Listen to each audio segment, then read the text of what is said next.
The senator from Rhode Island. Thank you, Mr. President.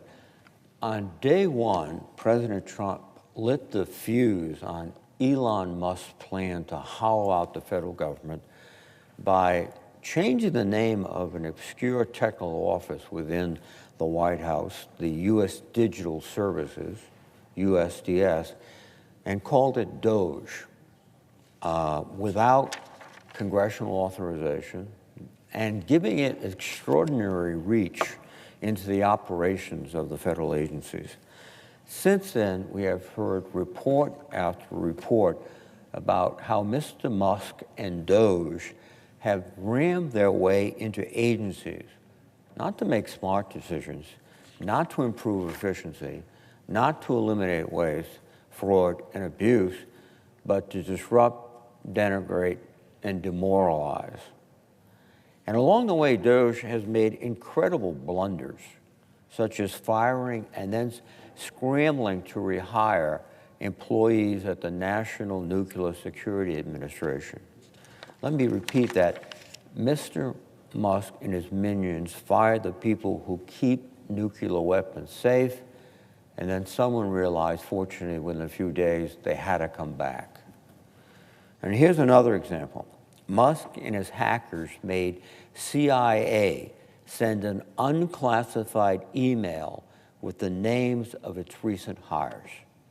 Boy, if I was in the Russian security service, I'd love to get a list, which they did, of everyone who's going into the CIA. They also cut staff from the Federal Aviation Administration, the National Weather Service, who prevent and warn every American of travel and weather dangers. And it goes beyond that. Agricultural interests listen daily to the reports, the accurate reports of the Weather Service, so they can plan their crops, they can plan everything. And that's being withered away, and I think the ultimate goal is to privatize it, which is not the best way to go. These actions don't just reflect incredible incompetence, they are dangerous. They undermine national security and increase risk for American citizens. In any other setting, blunders like these would be grounds for firing. But Musk and Doge operate with arrogance, impunity, and zero transparency. Millions of Americans are asking, who are these people?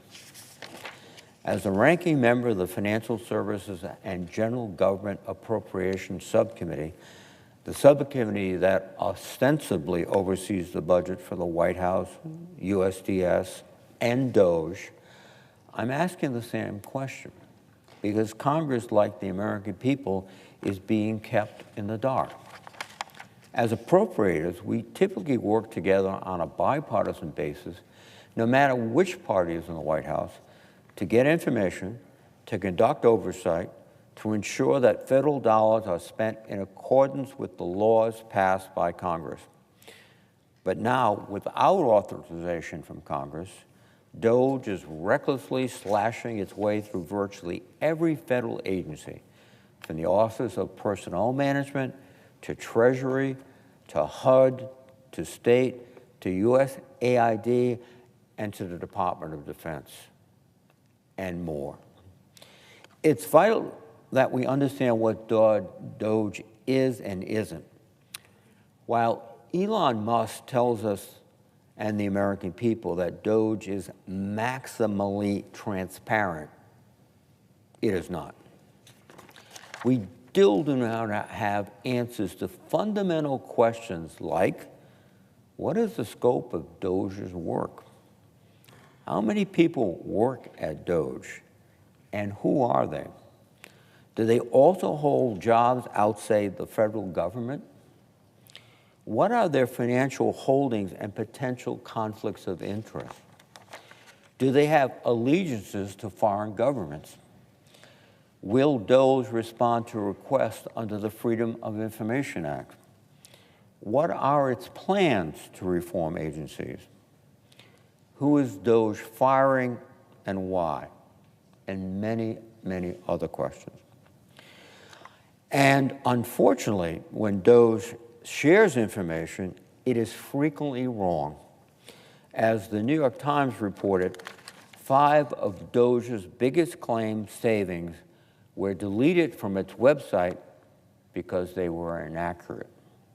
This includes a canceled USAID contract for $650 million, which was counted by Doge 3 times. A canceled Social Security contract was erroneously listed as being worth $232 million instead of the actual $560,000. And a canceled ICE contract was listed as saving $8 billion instead of $8 million. If you're going to name something the Department of Government Efficiency, don't you owe it to the taxpayers to actually do a good job? On top of having zero accountability, Doge's legal authority to operate is dubious. Doge has essentially taken over the USDS, which was originally established to help federal agencies more adeptly utilize technology to serve the American people. Over the years, USDS helped establish everything from direct file, which helps taxpayers file their taxes for free, to direct mail COVID tests, to a successful online passport renewal protocol. Doge is now using the hollowed shell of USDS to illegally undo the American federal government, moving from agency to agency, cutting congressionally appropriated funds, spend priorities, and even dismantling entire agencies. The bottom line is that Doge is without congressional authorization and without direct funding from Congress is acting to undermine the federal government. And frankly, contempt to the United States Congress as a constitutional body who creates the laws. The president's challenge in the Constitution is to enforce those laws, not to circumvent the Congress of the United States. Based on press report, it appears to be Doge are populated by a mixture of unelected billionaires, tech executives, and unvetted, inexperienced people, including an individual who is found to have posted racist tweets. This gang is being granted access to America's most sensitive data, like your bank accounts, your Social Security accounts, and it would seem a host of classified intelligence. And how are they using this information? How are they protecting this information from our enemies? Is it being shared with outside entities?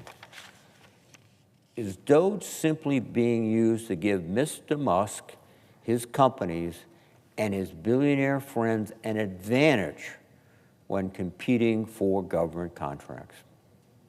We simply don't know what this gang is doing inside the government.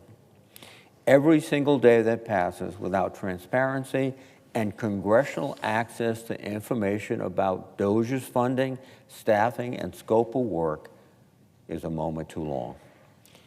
With the current continuing resolution due to expire on March 14th, we have big decisions to make. My hope is that these decisions can be made on a bipartisan basis informed by the facts, but we cannot responsibly fund the government if we do not understand how Doge has infiltrated it, made it less efficient and less responsive to taxpayers, and essentially has circumvented the constitutional responsibilities of the United States Congress. With that, Mr. President, I yield the floor.